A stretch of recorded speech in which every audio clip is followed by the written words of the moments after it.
కొట్టుకోవడాలేంది, తిట్టుకోవడాలేంది, ఫేస్బుక్లో మరీ దారుణం అయిపోయింది. ఈ మధ్య యూట్యూబ్లో మరీ దారుణం అయిపోయింది. ఏదైనా ఫోటో పెట్టినా, వాక్యం పెట్టినా, వచనం పెట్టినా, వీడియో పెట్టినా ద్వేషపూరితమైన హేట్ కామెంట్స్ పెరిగిపోతున్నాయి. ద్వేషం, మనుషుల మీద ద్వేషం అసలు మంచి లక్షణం కాదండి అది. నేను ఎందుకు ద్వేషించాలి అసలు? విషయం మిమ్మల్ని అడుగుతాను. ఎలక్షన్ టైంలో అన్ని పార్టీల వాళ్ళు వాళ్ళ జెండాలు పట్టుకు మన ఇంటికి వస్తారా రారా? వస్తారండి. ఇప్పుడు వేరే పార్టీ వాళ్ళు కూడా మన వీధికి వచ్చి మాకు ఓటేయండి అని అడుగుతారా అడగరా? కొట్టేస్తారా? అడిగితే కొట్టేస్తారా? వాళ్ళ చేతిలో ఉన్న జెండాలు చింపేస్తారా? లేదా జెండాలన్నీ పోగేసి ఒక చోటేసి అగ్గిపోలేసి తగిలెట్టేస్తారా? అలా చేయరు కదా. చేస్తారా?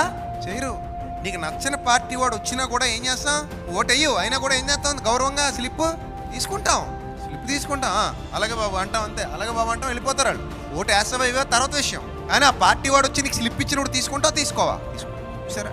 అంటే నీకు నచ్చని పార్టీ వాళ్ళు ఎలక్షన్ టైంలో వచ్చి నీకు చేతికి ఏదైనా కరపత్రం ఇచ్చినా ఏం చేస్తున్నావు?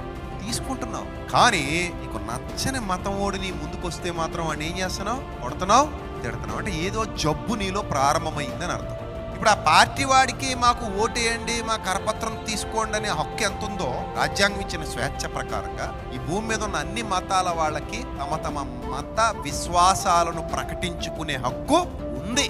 వాళ్ళను కొట్టే అధికారం మనకు లేదు, తిట్టే అధికారం మనకు లేదు, చంపే అధికారం మనకు లేదు. ఒకవేళ అలాంటి భావజాలంలో మనం దిగజారిపోతున్నాం అంటే మనలో ఏదో జబ్బు మొదలైందని అర్థం. చిన్నప్పుడు లేని జబ్బు ఏదో మనల్ని ఆవహించింది. అందుకే మనం ద్వేషంలో పడ్డాం.